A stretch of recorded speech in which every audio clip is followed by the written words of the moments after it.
anụmanụ nke na-anụ iyi mee kọlụ n'akụkụ to my ears amama na agwa guys ya nọ na Nigeria na-akọlụ fa nna ebi obodo a ịlanụgokwa ọtụ na-agba mmiri mmiri a na-awụsịsị nna ọkwa ọtụ bugodo dashi na ọkwa nke na-agba mmiri wo like this that's ile ọtụ ma na ịlala ọtụ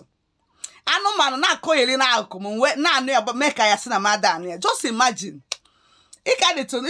ifilu maybe na ike elulo ibabe 40 years ị na-alịna na-emegheli ị na-emegheli ifilu na ị na-shine n'ukwu nwaanyị obodo ekwa ị na-shine n'ukwu nwaanyị obodo iji eme kọlụ na advertise ikpu nwaanyị obodo na phone to ndị Nigeria.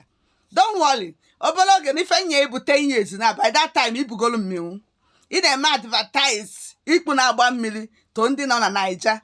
Last time I check when I was those days in Nigeria, mụnwa mana afụgodo nwaanyị anyị asị na ikpu na-agba mmiri n'ọnụ ka a na-akọ nwaanyị mana m bịazi obodo na-asị na ikpu na-agba mmiri were na-anya isi. Hey,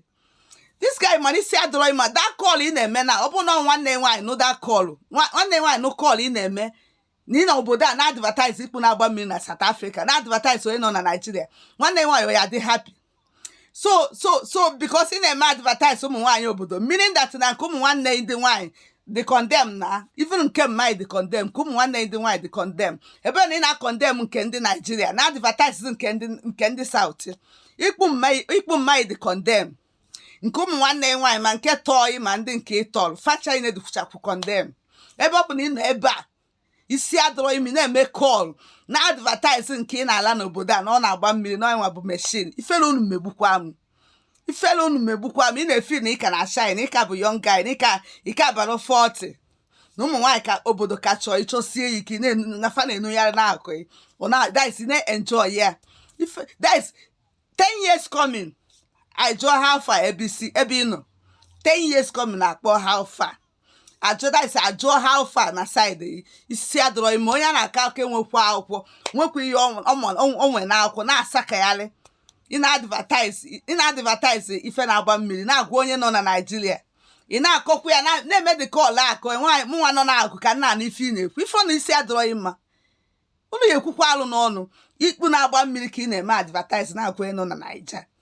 onye bịara obodo ibi bịa chụọ ego na-edere akụkọ ncha akụkọ ị na-akọ eli kịtịkpala chakwa ya anya isi gbalikwe ya bụ iwu ọfịa nke a bụ 9 months mmadụ mie na-enwe aṅụrị na n'ọpụgo awe ka o jee chụọ ego mana ọ nọ ebe a na-asakagharị na-akọ nonsense na-akọ akụkọ ego na-akọ ikpu na-agba mmiri ka ị na-akọ kịtịkpala chakwa ahụ na anya ebe a ewu ọfịa gasị.